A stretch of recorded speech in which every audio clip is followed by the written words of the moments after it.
House Gang, what's going on? This is Mr. Palmer, aka Boss Daddy, and we gotta talk about this unfortunate situation right here.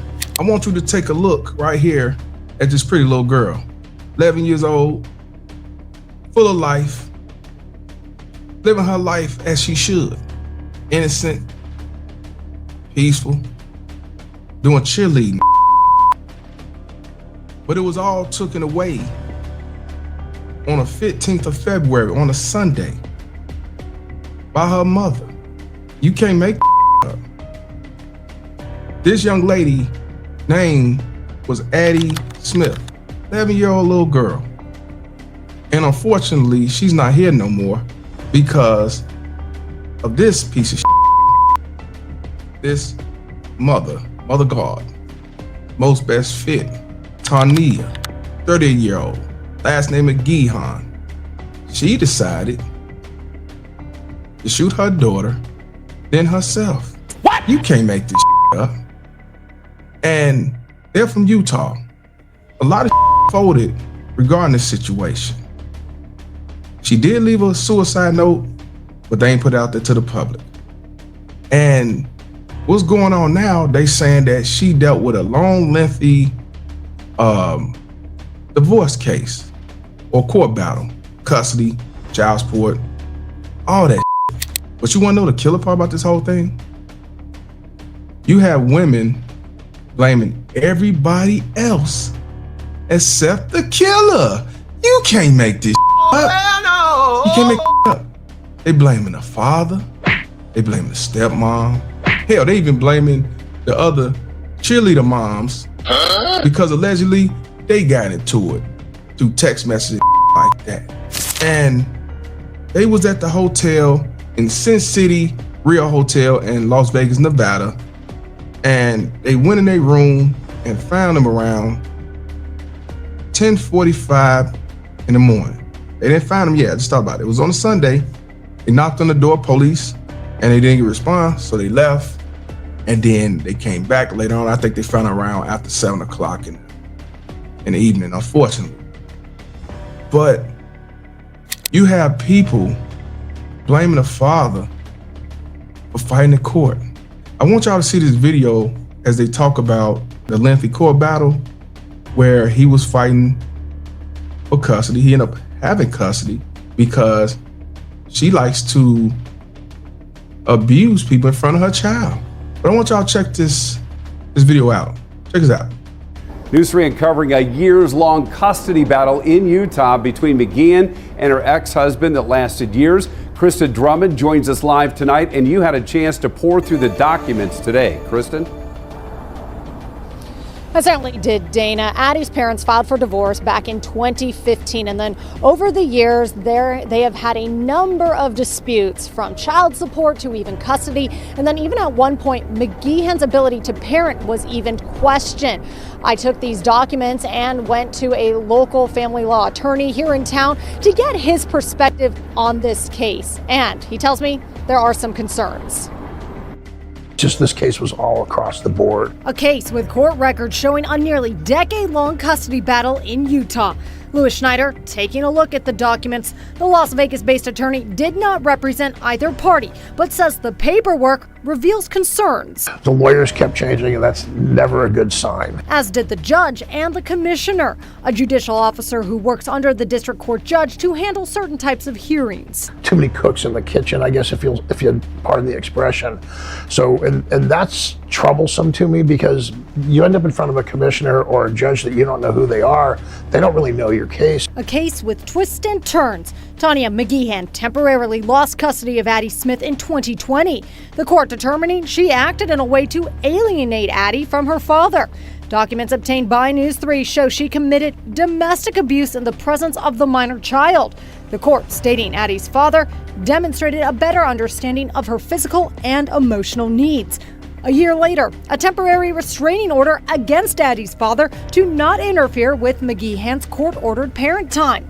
By 2024, an agreement between both parties. The court awarding joint legal and physical custody with 1 week on and 1 week off for an exchange not done at school, Both parents needed to meet at a police department and park 5 parking stalls away from one another. It's a red flag, Kristen. You're right about that. That's a red flag.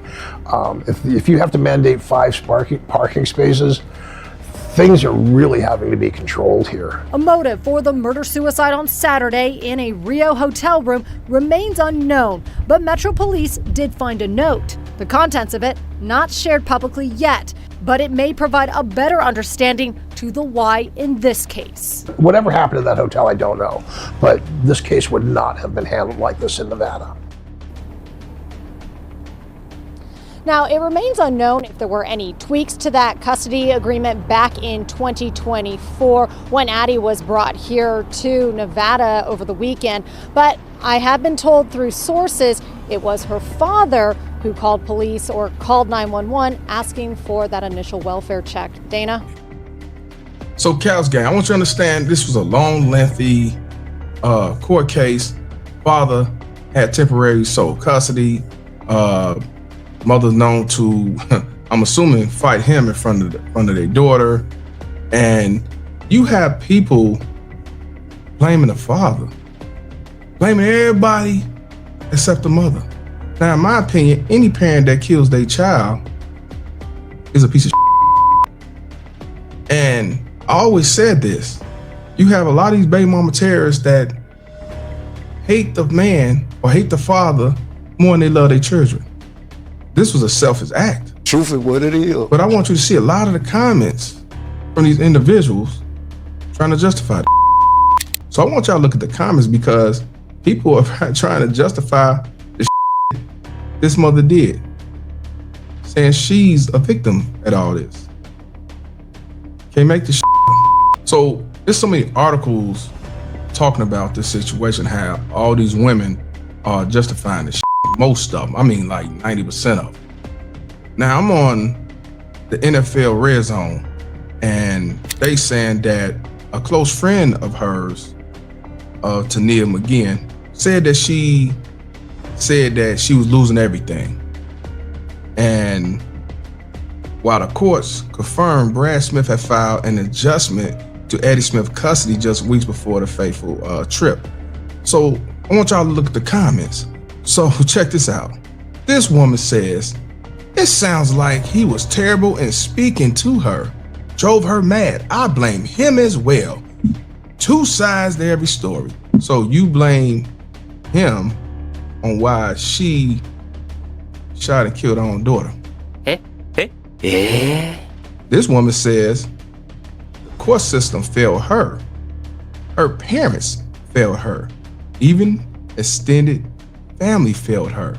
So I agree with the court system because the court should have gave that man sole custody and let that mother get supervised visitation. The court system have a lot of blood in their hands. I agree with that, but she said her parents. I want y'all to understand, Cows Gang, when you see somebody say, when it's obviously the mom killed the kid or the dad killed the kid, but we talking about the mother, because they always look out, they stay on code, feminism and all that. If they turn around and say they blame both parents, that means they still support the mother. That means they stand on code. They're not going to come out and just say the mom was wrong, regardless of what happened, no matter what was said, no matter what the court said, no matter what the cheerleader mom said, no matter what the stepmom said and the father said, they're going to say it's both the parents' fault. She blamed everybody except the mother. This woman right here says, I'd also be willing to bet he didn't want to pay her child support, and that's the only reason he was fighting for the joint custody. That's what mine did, and I knew that he didn't love his baby. If he did, he'll pay and not put her through hell. Now, true, he was paying $288 a month. He was behind $9,000 in arrearage. Because at one point she had custody. She had primary custody. So because he behind on his child support, he's only trying to get custody because he don't want to pay child support. Now, Reverend X, please say it for me. You got me now. You got me now. You figured me out. You come poop. Understand when it comes to that, even if you get custody, equal custody, whatever your arrearage is, you got to pay that regardless. So it don't stop you from having to pay it because you still got to pay it. So she don't know what the f talking about. But let me continue what she said. Talking about her piece of ass dude. So she say, if he did, he'll pay and not put her through hell. Poor children go through so much hell. The last thing kids want to see, their parents fight and constantly putting each other down. I could never imagine taking the life of my child, and I know how bad some men could be. She never ever should have done that. Absolutely insane. Such a tragic story. Get the f out of here. I'm just telling you, Cows Gang, this is real. These motherfuckers would not call out the mother. But if it was the father did it, oh man, it wouldn't even be no mental illness. They wouldn't be talking about no postpartum. They wouldn't be talking none of that. They'll be saying he's a low-life human scum. I'm not even gonna read the rest of it because, you know, it's just too much to talk about. But I just want y'all to understand, most of these comments are justifying the mother or not trying to go against the mother and blaming everybody else except the mother. You can't make it up. So Cows Gang, this is what I want to know. When it comes to 38-year-old Tonya McGeehan,